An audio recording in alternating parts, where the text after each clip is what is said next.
This is Sarah Stewart Holland. And this is Beth Silvers. Thank you for joining us for Pantsuit Politics.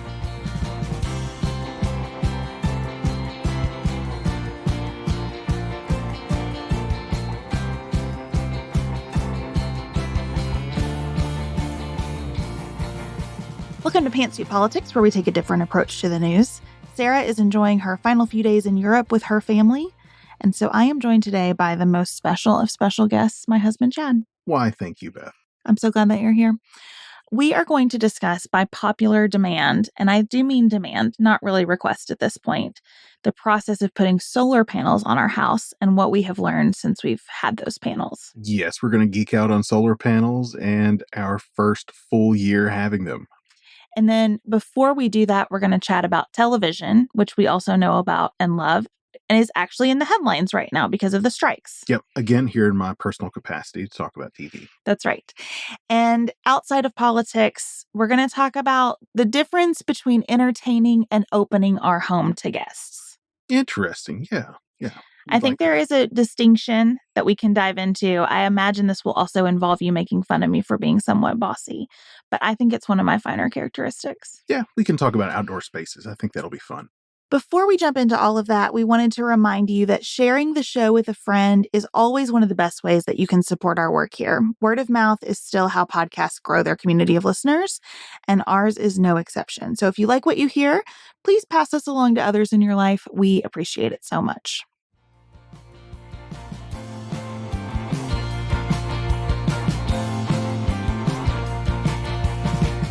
Chad, we have 2 strikes happening in Hollywood now. The writers have been on strike since May. May 1st, yeah. And now the actors have joined them. Mm-hmm. Can you talk a little bit, before we get into the specifics of the strikes, about the state of TV in general with streaming and cable and network television? So TV, television, movies, all that filmed entertainment is going through kind of a big change in the growing pains associated with that. If you listen to sports broadcasting rights conversation we had on the premium channel on Thursday, we talked about how each of the big media companies have their own streaming services now. So actors and writers are a bit concerned with how that service is being handled and how their content is being put on there, and they want to make sure they're getting paid. So as I've read about this, the last time both actors and writers were on strike in Hollywood was 1960, in the midst of another technological shift. Technology seems to always drive these labor disputes in Hollywood. Yeah, and that big technology change at that time was television, right? The actors and the writers wanted to get paid when their movies were put on television. So now we've got a strike that's really centered around, will actors, writers, everybody else get paid when their content is on a streamer and it lives on that streamer and is played over and over? And as I understand it, the other issue in terms of just basic compensation for people working in this industry, and try to think as we talk about this, not about the big name stars, but about all of the background actors, all of the people whose names you never know, who bring a story to life, and all the folks who work behind the scenes to bring a story to life. Their jobs have changed so fundamentally as television projects have gone from, we make 30, 40, 50 episodes of a show a year, to maybe we make 6 or 8 episodes for a season on a streaming service.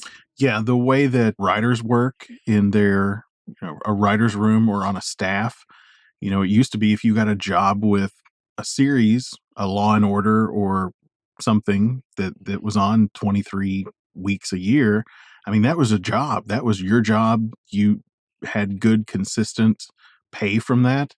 Now a new series comes out, it may be 8, 10 episodes, and there's other things that they're doing, kind of condensing those writers' rooms, not giving credit to all the writers that are in it. These writers are having to find a lot of gap work to make a full year's salary. So it's difficult. Some of you might remember that Sarah and I briefly explored a television project, and we got to work with some amazing people as we talked about that.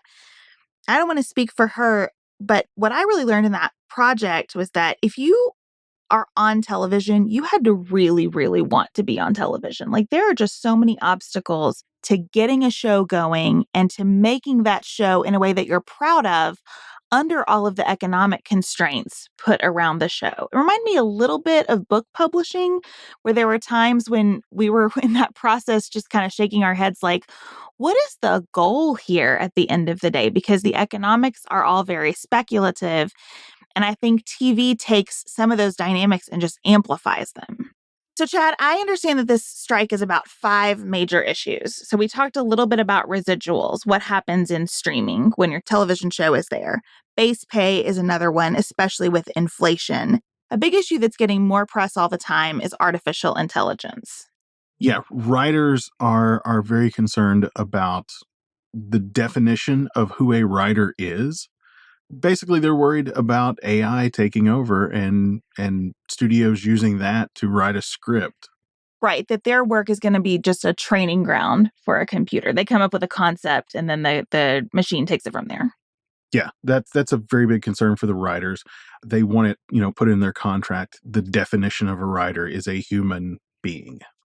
And then actors are concerned about their likenesses being used to train machines, and then those machines going off and just kind of doing what they will with their likenesses, and the actors not getting paid. It sounds like the actors have more openness to that model than the writers do, but the actors want to be sure that they are getting paid, not that they show up for work one day, which is part of a proposal from the studio side, that they show up and they get paid for one day of work, and then the studio owns the rights to do what they will with their face and their voice and their mannerisms. Yeah, that's interesting because of so much motion capture and CGI de-aging or changing or adapting an actor's face for a role, which happens a lot. Well, I was also thinking about video games and wondered what kind of model exists there, because lots of sports professionals' likenesses get used in those video games. I wonder if there's some kind of model that would translate over to look at.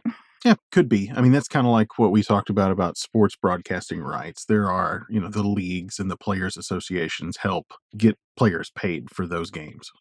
But it's not a neat translation either, because what an actor is doing is so different than you just being you and being translated into a video game. Yeah, context. It's more than the likeness. I mean, actors are, plying their trade. They are performing as young Ellen Silvers did this week, as young Elsa in her Frozen production. She would say there's a craft to it, and she would be right. I think she did say that, yeah.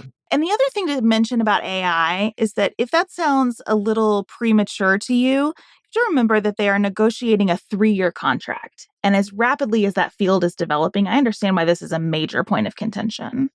I think the strikes are a little convenient too. I mean, the writers went on strike first.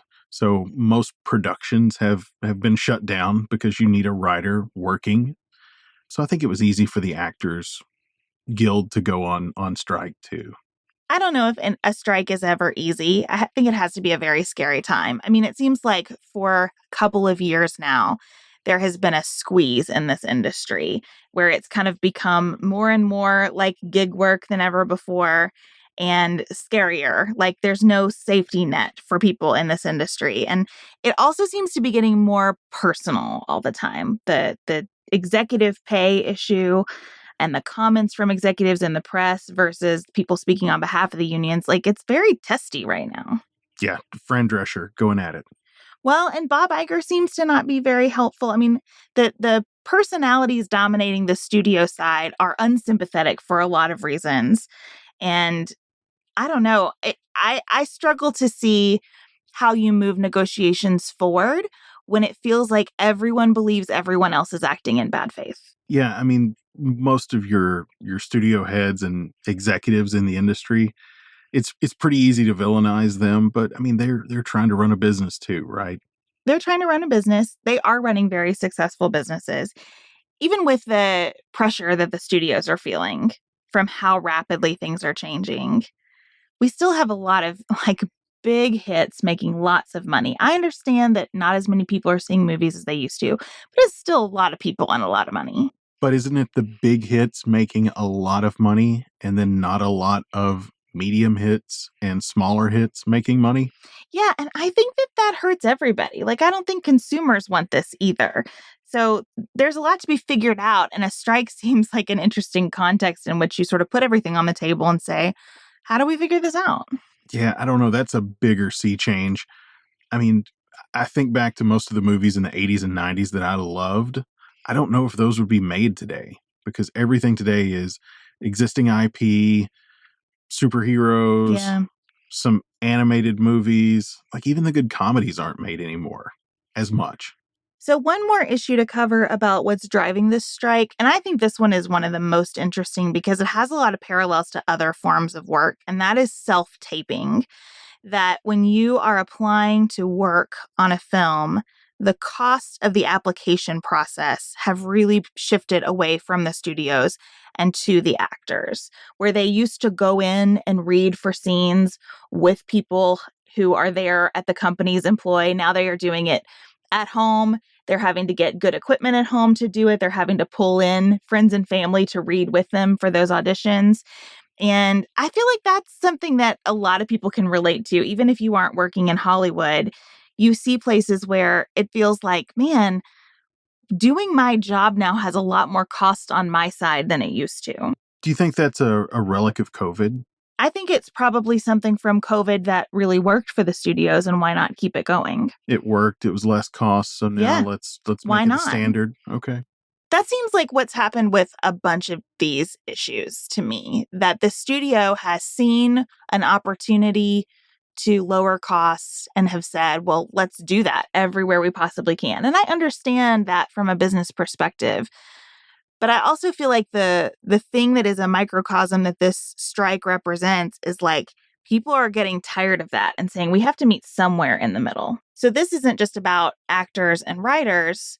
It's about an enormous chunk of California's enormous economy. One of the biggest things that America exports in the world is entertainment. And underlying all of it is the wealth inequality dynamics where people are just tired of like a very few people making ungodly amounts of money and it not being spread, not evenly, but even close to fairly across the folks working under them. So you feel that more with the studio executives and the studios themselves making money. What about the actors, the top tier actors that are making, the major lion's share of the money that's put into film?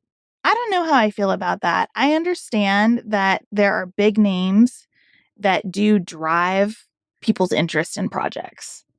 And I get that you have to compete for that talent.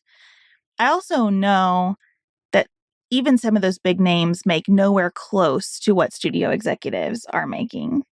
And I know that some of those big names have started to really advocate for their fellow performers in negotiating what people are going to get paid on those projects. So I have some respect for how those folks are conducting themselves in this process, probably more than I do for the CEOs. Again, easy targets. Yeah, I think we've got to, they're going to have to do something for the workaday, journeyman actor and actress, because nobody's going to go see a one-man Chris Pratt show, maybe. Now, I'm not going to go see a one-man Chris Pratt show. And look, you know me, I am a capitalist. Like, I am not somebody who's ever been on a picket line. I'm not a French Revolution type, but like, I do see the issues here. And I think I'd be pretty mad too if I were in this industry. And all of it makes me really happy to have an independent podcast where we are not in that pressure cooker of shareholders and this is about to be sold again or someone's about to acquire a majority stake, because it just feels like there's not a lot of room once you start adding zeros and executives to the mix. Well, next up, we're going to talk about a different kind of power, and that is solar power. I am very excited to share why we decided to put solar panels on our house and what that's been like for us.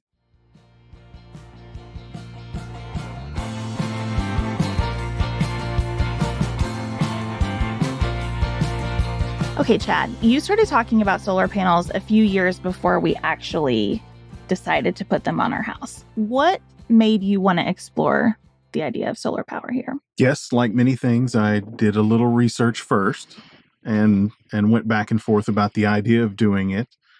It finally got to the point where the technology had improved. The cost, at least for what we wanted to do, had gone down. So it made sense. Okay, but let's talk about why you were interested in the first place. Was this your I like to be an early adopter of technology gene? Was this your I don't like waste gene and the sun is right there? Like, what propelled you to do this? A little bit of all of that. I mean, I did like the idea when I set it up to have those done, and I think we first turned them on. I sent you a message and said that, baby, I've harnessed the power of the sun for you. Well, I was interested because of the climate side of things. I'm always trying to think about how we can do better here. And it did seem to me that this was a fairly straightforward way for us to do better in terms of our own footprint as a family. Did that play into your calculus at all? I mean, a little bit. I'm not as extreme there, I think, as you are. And you're not extreme, but Motivated by that. My motivations were more, hey, power costs a lot. Mm-hmm. And the sun's just there, and it's there to use. So if we could get a solution that made sense and paid itself back in a reasonable amount of time, hey, let's go for it. The other piece that I thought about was grid resiliency. I worry about this a lot, actually. I worry about how our power grids are not equipped for all of the uses of electricity that are being pulled from them right now. I worry about what would happen to me personally if I got too hot or too cold. And so it just felt, especially after what happened in Texas, this unexpected ice storm, it just felt to me like anything we can do here to try to keep things running is a good idea. Yep. Self-sufficiency did play into it as well. We made the decision to get battery backups in the house too, to use when there are power outages. We'll talk about that a little bit more in the details of what we did, but it was a separate decision, but kind of part of it played in. So Chad talked about doing research. We both really like research. I would love for you, Chad, to just talk about the basics of how solar panels work. Okay, let me get my chemistry hat on here. I mean, the simple answer would just be to say that, the sun shines, witchcraft happens, and we have electricity. Do you want to? I don't want the simple answer. Okay, you want to go a little bit deeper than that.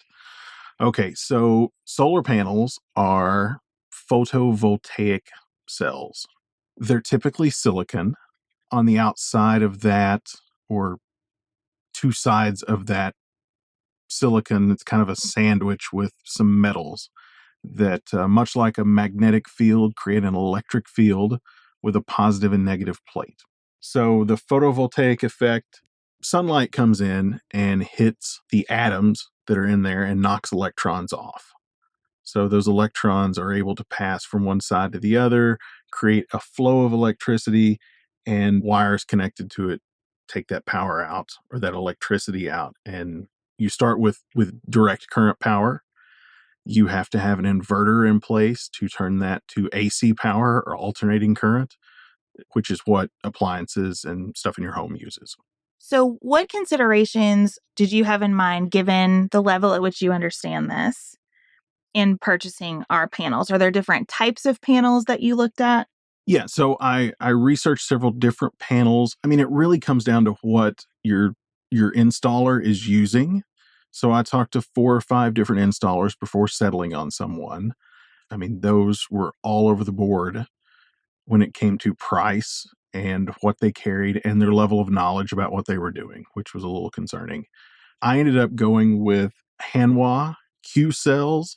So these are some of the most efficient solar panels on the market. They are now manufactured since 2019. They built a plant in Dalton, Georgia. It's the biggest solar panel plant in the Western Hemisphere. Hanwha is a Korean company. They've also got a headquarters in Germany. So, Korean determination, German engineering, but made in the USA now. So I thought it was a good mix. And these panels are greater than 20% efficient, which is, some of the highest on the market right now. You talked about talking with different installers. I know that this can be sort of a scammy business, that there are people out there who don't know a lot about what they're doing. What kinds of questions did you ask what did you want people to know before you felt comfortable moving forward with them, putting price aside for a second? Yeah, putting price aside, I wanted someone who was able, like doing anything else, right? You want them to listen to what your goal is and, be able to answer the questions you have directly. And the final company I went with, I think, did that pretty well. How did you articulate our goal to them? Well, I wanted to, get as much out of it as possible. From production from a dollar standpoint. And there's a whole bunch of factors involved with that. So typically a solar company will give you a model that says this is the size of the system, how many panels, how many watts each panel is, and what they expect you to produce over, a 20-year period or something like that. So our home, the back of it faces directly south. It was perfect. We really lucked out. Yeah, it's directly south, so that's going to matter a lot. If you have a home that, the place you want to put them faces north, you're just not going to get as much sun here in the northern hemisphere. So ours worked out very well there. It's pretty much one plane back there, so it was easy as far as the installation. I told them I believed I wanted to do the battery backup, so we priced that out as well.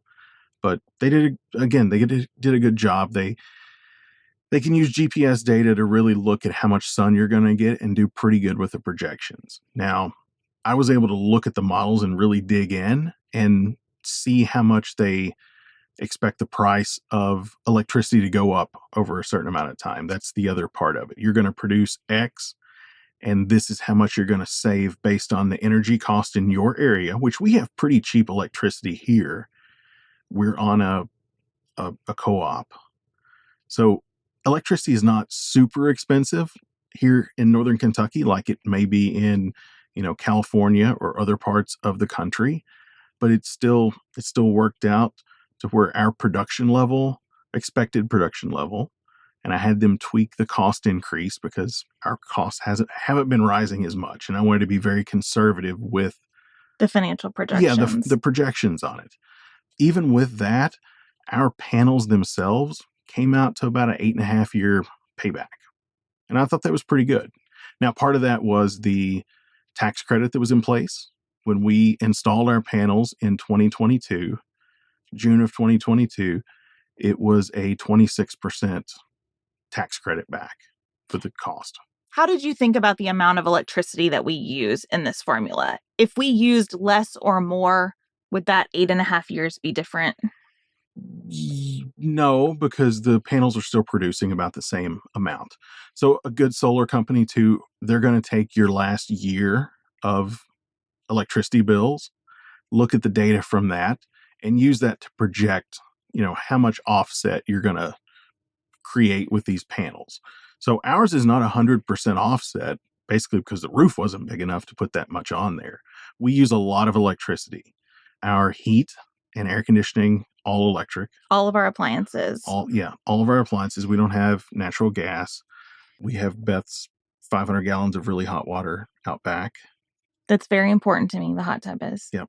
And then, the pool. We have a pool, yeah. And it's got an electric heat pump that's heating it. Now, we don't use it quite as much, but far down the electrify everything path here. And we have an electric car. Yeah. So a lot of electricity being used. We also don't have any tree cover on our house. Our roof is not complex in any way. All of those things factor in the slope of the roof, the positioning of the house. So a lot to think about as you're considering how much electricity do we think we could get from these panels. Yeah. And like I said, they use GPS and a little meter that, they put up and know exactly where it's at, and they can really dial in how much power you can expect to make in a year's time. Now, we replaced our roof before we put the panels on. Can you talk about that decision? So our roof, or just a regular shingle roof, was about 15 years old. So when I decided to do the panels, I thought, it would not be great to put those panels on and have to replace a roof in a few years. So we went ahead and did a new roof right before the panels went on. And, the warranty of the shingles should be, 25 plus years as well, or the lifespan. And the panels are, 25-year warranty on them.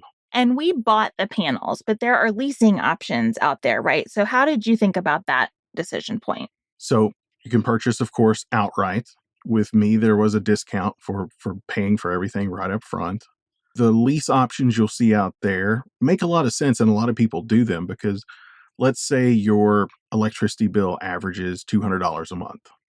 If you can finance those panels for 15 years maybe and pay that same $200 a month that you would be paying an electricity bill, but you're using it to pay the cost of the panels, I mean, that's going to work out too. But of course, there are finance charges in there too. So you're probably going to pay more going that way, but it's also easier to stomach. It's not a big capital expenditure right up front. The installers that we worked with, I know, are pretty close to us geographically. Can you talk a little bit about that decision? Like, how did you decide? Would you have used someone out of state, for example? I mean, we're so close to two other states that I did talk to people in Ohio and Indiana. It turned out the company that was the best ended up being in Kentucky. And I'm not mentioning their name here, but if anyone's got questions, I'm happy to refer you if you're reasonably close to, central Kentucky, Louisville area. Did you think about how these would affect the value of our house? We don't have any intention to move. We probably can continue to make it harder to move from here because we've done so much that's unique to our house. Chad proposed here on the land where our house sits. So it's pretty special to us. But did you think about our home value? I didn't a lot in there, and I had people ask about that. I think that's a complicated question. It's got a lot of variables to it. If you're buying the panels outright, I think, of course, that's going to add to the value of a home. You're covering an electricity cost. You're producing it yourself. If you're tied into some type of lease where those are there and they transfer with the home, I don't know, maybe that's a liability. Yeah. I read on the Department of Energy website that you can figure an average of a premium of about $15,000 if you own the panels and you're trying to sell your home. But I have to believe that varies tremendously across the United States, by market. Yeah, different types of home, different types of setup, different offsets. And like I said, when we signed to do ours, we had a 26% tax credit. That actually, because of new legislation, turned into 30%. So that was a really nice, in the first year, recouping 30% of the cost of the panels. And that's factored into when I was saying that it's an 8.5-year payback.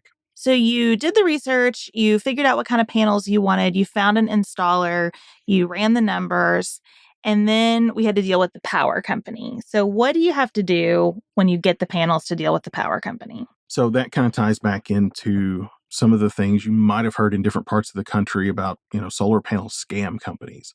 There's a pretty big company that's based in Tennessee in Knoxville that is getting sued in Kentucky, and I think Tennessee and Georgia attorneys generals are looking at it as well. They would go install, charge the customer for everything, or start the loan payment, but they weren't contracting and pulling the permits with the counties where they were installing them.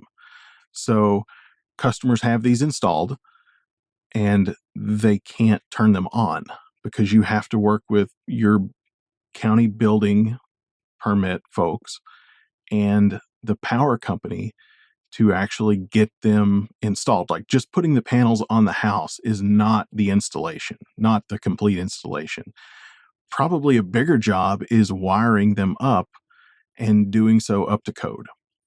So you have to tie it into the meter. For us, we ended up doing what's called net metering. With net metering, you are still pulling power from the grid, and then you're sending the excess power that you make back to the grid. So, in a typical day, let's say we make 100 kilowatt hours of electricity, and the house uses 60 during the day.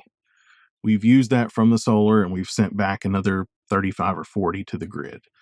Those just live as credits, a 1-for-1 credit for us with our power company, until we need it, until we pull it from the grid. So with that net metering, we are selling power back to the grid. And here, every unit of power that we sell back to the grid is kind of bought from us at the same price that the power we're buying from the electric company is. Some parts of the country, when you're selling power back, you sell it at a wholesale rate back to the power company, but you're still buying the power that you're actually pulling from the grid, at night or times that your panels aren't producing enough at the full retail rate. So those parts of the country, it's not nearly as lucrative to do it, right? Because I feel like you're kind of getting cheated, right? You're selling the same thing back to them at a lower rate than you're buying from them. Okay, so your favorite part.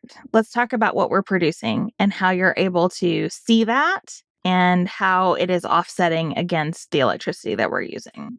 Okay, so our system, we ended up going with, it's a 16.8 kilowatt system. If you're talking in terms of DC, turns out to about 14.4 kilowatts AC power.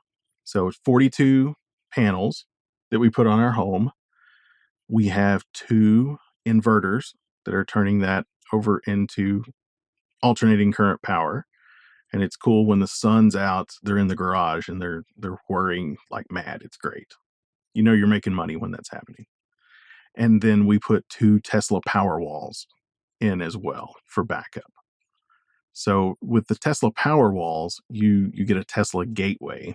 And with that, it ties into the Tesla app and gives you all kinds of fun data. What is a Tesla gateway? What does that mean? That's the device that talks to the power walls.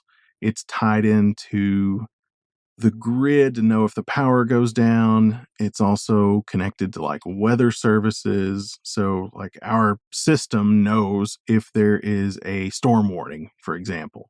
And if the power walls, the batteries, aren't charged up, it will start charging to make sure that you've got power if there's an outage.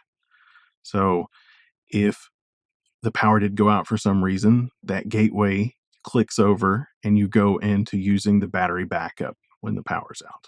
The detail that the system provides moves us into the solar panels might not have been good for our marriage portion of the conversation, because Chad watches this like a hawk and has now developed very strong feelings about when I use the washer and dryer. And I don't like that so much. I wanted solar panels to be a path to greater freedom, not greater constraint. Well, like a new toy, when we first got them last June, just having access to that data and being able to watch the energy usage and see like when there would be a big spike and I'd be like, what in the world? Beth's using the dryer or a hair dryer or the electric range. The stove uses so much power. Oven, not nearly as much. Kind of weird. Hot tub, crazy amount of power for short times. But we also get to see the crazy amount of power that it produces, and it's a lot. And it's surprising how much we produce even on cloudier days. That's one thing with the panels that I went with. They are a monocrystalline PERC panel. And PERC is going to get real deep here. It's a passive emitter and rear cell panel, just more efficient. Does better in low light, higher temperatures. So you said you threw out a number for kilowatt hours earlier. How much do you think in the summer we are producing on an average day? A good day in the summer is 130 kilowatt hours. And we're power. using, what do you think? Depends on how hot it is. I mean, because of the AC? Yeah, like April and May, we produced more power than we used. So we had net credits. Now we still had a little bit of a bill because you pay a connection fee with your utility company. Ours is $20 and change or something. So you still get a bill, but I mean, like our electricity bill was $30 when its average is 200 plus. What about the winter? Well, you're still producing, right? The sun shines in the wintertime. Even on overcast days, you're producing really enough power to do everything except run the furnace. And heat pumps are pretty efficient. We put a new heat pump in a few years ago that's rather efficient. So what was our average delta, would you say, between what we produced and what we used in the winter? I just want to give people a sense, throughout the year. I mean, we had electricity bills that were $500 plus in the winter before. I think it's better to talk about a full year because you've got the highs of the summer, you've got the lower production in the winter, and it all averages out, right? We did this not for quick gains. Right. We did it for the long term. So you look at the long-term balanced average on it. So for us, we produced a little over 24 megawatt hours in the first year. So that's 24 million kilowatt hours. Yeah. Okay. That came out to about $2,500 in the first year. That's how that much we saved. That's how much we produced. We produced that much worth of electricity. Okay. So we would have used that power anyways, because we did not, again, we're not 100% offset. Maybe next time. Maybe someday soon. I know the guy that did mine is like, we could totally put some more ground mounted panels out behind your house and get over 100%. And I've got a friend that did do ground mounted panels, and they're pretty cool. I mean, he's got a big array, and he's over 100% production. So I want to ask you about disposal of these panels when we're finished with them. I know this is a concern that people have. What is going to happen to all these solar panels once their lifespan is over? Yeah, I hear that coming up a lot. I mean, there are metals that are part of a solar panel. I was talking about the sandwich of silicon that's in there. The metals that are there right now, I mean, you're gonna recycle them, right? We don't have a ton of that happening just yet. We will probably in 20, 30 years, as the demand for panels, the use of panels goes up. Now, right now, there's not a ton of places to do the recycling of solar panels, but as the demand or as the use of these grows, the demand for companies to do recycling is going to increase. So I think it's one of those things that the market will provide a solution to it. And as I understand it, the challenge of recycling right now is due to that polymer that seals everything in to protect it from the weather, that you've got to have a really high temperature to be able to open it up and get to all those recyclable parts. Yeah, and it's again, small films of the metals that are in there. I was reading about this again on the Department of Energy website, and I felt a huge sense of confidence that this is a solvable problem and that it's in process of being solved right now. Yeah, that's what I said. I think it's one of those things that the market is going to solve because there will be a need and someone will step up to fill that need. We have talked about this strictly from a residential perspective. Do you have any thoughts about arrays being used on huge pieces of land, like in a more holistic way to power portions of the grid for everybody? Yeah, I think it's something that the country, the world really ought to look at. I mean, you could take like a portion of land in Arizona, New Mexico, put a lot of panels out there, and I think it could do a lot of good on land that's not being used for much right now. Yeah, I don't know about that. I mean, I think we ought to use more surfaces like roofs. I wish this weren't an individual project. I wish like the city of Union where we live would say, hey, we could pull a lot of power from the roofs of all of our government buildings, of businesses, of homes. Let's do some kind of project together where the tax incentive is part of it, but there have to be other creative ways to kind of work together on that versus taking land that could be productive in other senses, I think, and covering in these panels. That's what I'm worried about. I mean, I was talking about land that's not productive, right? Yeah. I get what you're talking about building, commercial solar farms on farmland. Right. I don't like that. Well, what I don't like the idea of the government controlling and doing that project, right?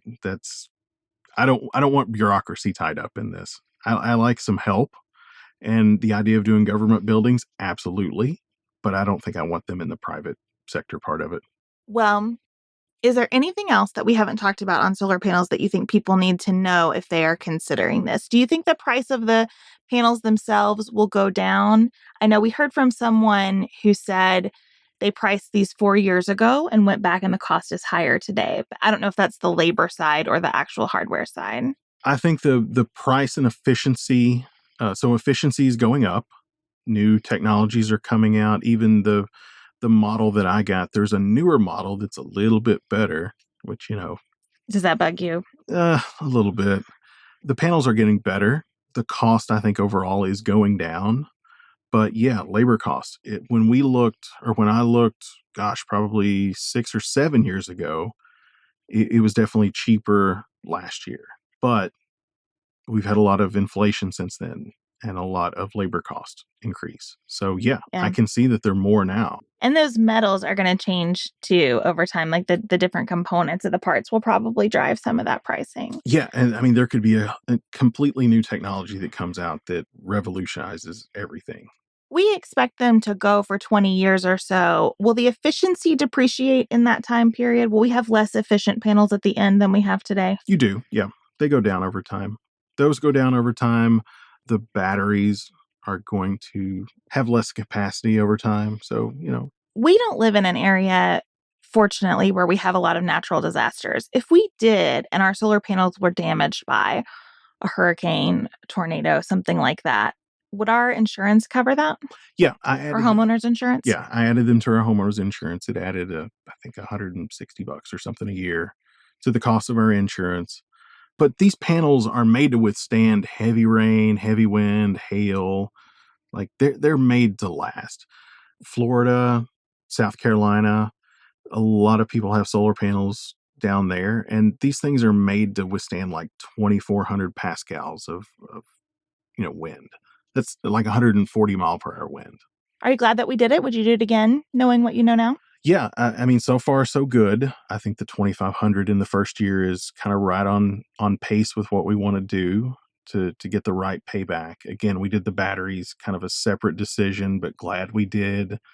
The batteries added a tremendous amount of cost. The batteries were almost as much as the panels themselves, but again, that tax credit made it really helpful. So it worked out financially from Chad's perspective, and they gave me that resiliency perspective. Like, I like knowing that the batteries are there and that if the power goes out, we aren't dependent just on what the sun is producing at that moment, but that we have charged up these batteries and can use them. And what we do, usually in the summer, well, most of the time, in the winter when we're thinking snow is going to come or ice and we could have some power outages, I switch it up a little bit. But we run off of solar during the day.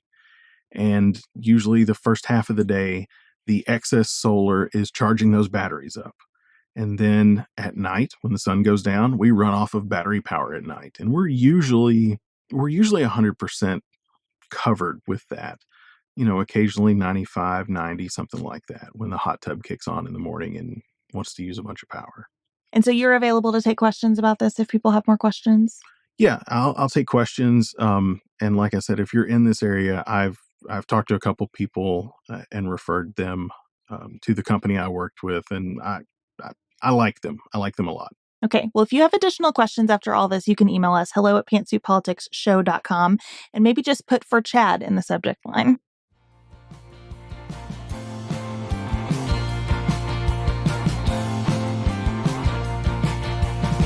Chad, we always end the show talking about something outside of politics. I feel like we've made a major shift in the way that we entertain over the past few years. When we first got married, we had a lot of parties, and I cooked a lot, and we really worked to entertain inside our home. And now I feel like we have become more, you can just come over kind of people. We are mostly outside. When we first got married, I wouldn't let people bring anything when they came over. Now I'm like, bring whatever you want. Bring your own cooler if you want to. Bring a dish. I don't care what it looks like. So we've really shifted from entertaining to just opening our house to people. Well, opening our house, opening the outside. Yeah. Right? I mean, it's part of what we've done, right? We bought the land behind the house. We've opened that up, cleared it out. Then in 2020 and 2021, we built the pool, and I'm still working on finishing the little pool house out there, a little shelter. Then the 2022 project was the solar panels we talked about. But we've tried to make the outside space very appealing and fun. And it is, I think, a better way to make long-term connections with people, to have it be more like our space is your space than we've invited you over for an event. I like that we aren't event-centric anymore, I think. Okay, that's big, because you do like to control the outline and flow of an event. Well, I like things to be nice. I do. But it's relieved a lot of pressure for me to kind of release some of that, especially as we have kids and our lives are just busier. I think that if we were still entertaining the way we were when we first got married, we probably wouldn't entertain as much in this chapter of our lives.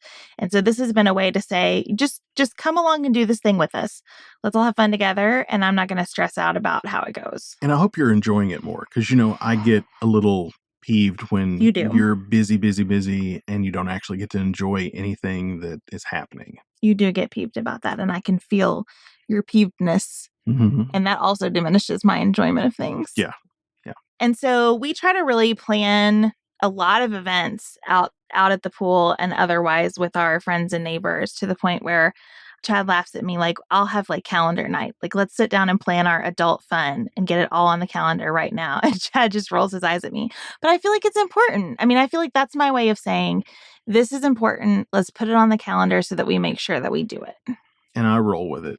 With a little bit of annoyance. It's a little bit of annoyance. Let's be I just like honest. to be outside and to just enjoy, right? I've tried to do things out there that make it easy to just relax, right? We put the cool sound system around the pool. I put another sound system in the backyard.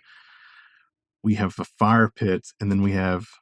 You want to tell the fire pit story? Well, so Chad, again, loves to be an early adopter of things, loves to have the coolest toys. And so he was really excited when the solo stoves came out that burn the fire so hot that it doesn't smoke.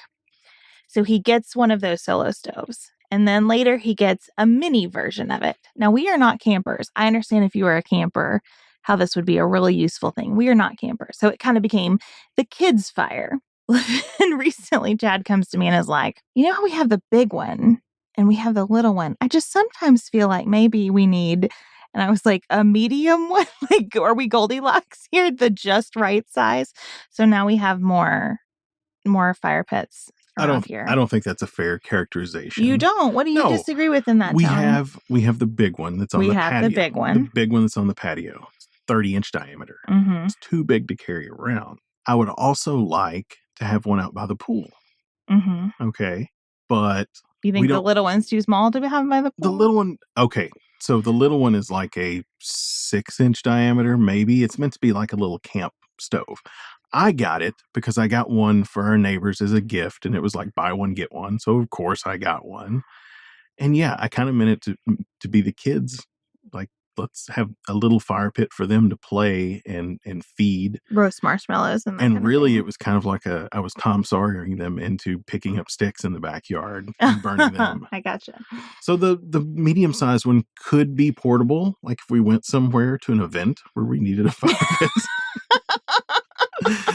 Various tailgating activities, something like that. Okay. In a safe space. Mm-hmm. Where we don't burn things down. But it could be out by the pool, and then we could take it. Yeah. What do you think is the best thing that we have done to make entertaining at the pool easy? The shelter. Yeah. The covered area. I mean, I've got a building out there just meant to be like a covered pavilion, I guess you'd say. But then since we had to run power out there anyways, we ran water. So we put a bathroom out there. It's also about 100 feet from the house. So people start doing the calculus of, do I want to go all the way back to the house to use the bathroom? I think it was genius to put the bathroom out there, and that was my insistence because I knew we did not want wet people traipsing in and out of our house to go to the bathroom, and also that people will just go in the pool if they don't. That's what want to make that journey. But the covered area is great. Get out of the shade or get into the shade. TV. I put again a nice sound system around the pool. I mean, during the summer, I work out there. So it's just like a little office. Yeah, we both spend a lot of time out there, and it's been wonderful. It feels like an investment in all of our relationships. It lets the girls have friends over, and we can be the house where the friends come. We can host events for church and for your academic team, and it's just really let us kind of give a gift, I think, to lots of people in our lives. And you know me from the technology side. I love the music. The systems out there where you can just, leave the house, walk through the yard, into the pool. You got music kind of the whole way. It really sets the mood. Well, Chad, I appreciate you being on Pantsuit Politics with me today. Thank you. I'll be back Thursday, right? Yes, Chad has been joining me on Thursdays on our premium show, More to Say, to talk about sports, because that is something that I'm not going to talk about with Sarah very often. So it's been kind of fun. Awesome. So we'll see you there on Thursday if you join us on our premium show. If not, I will see you back here on Friday. We hope that you will share this conversation with someone in your life if you think they would benefit from it. And until Friday, have the best week available to you.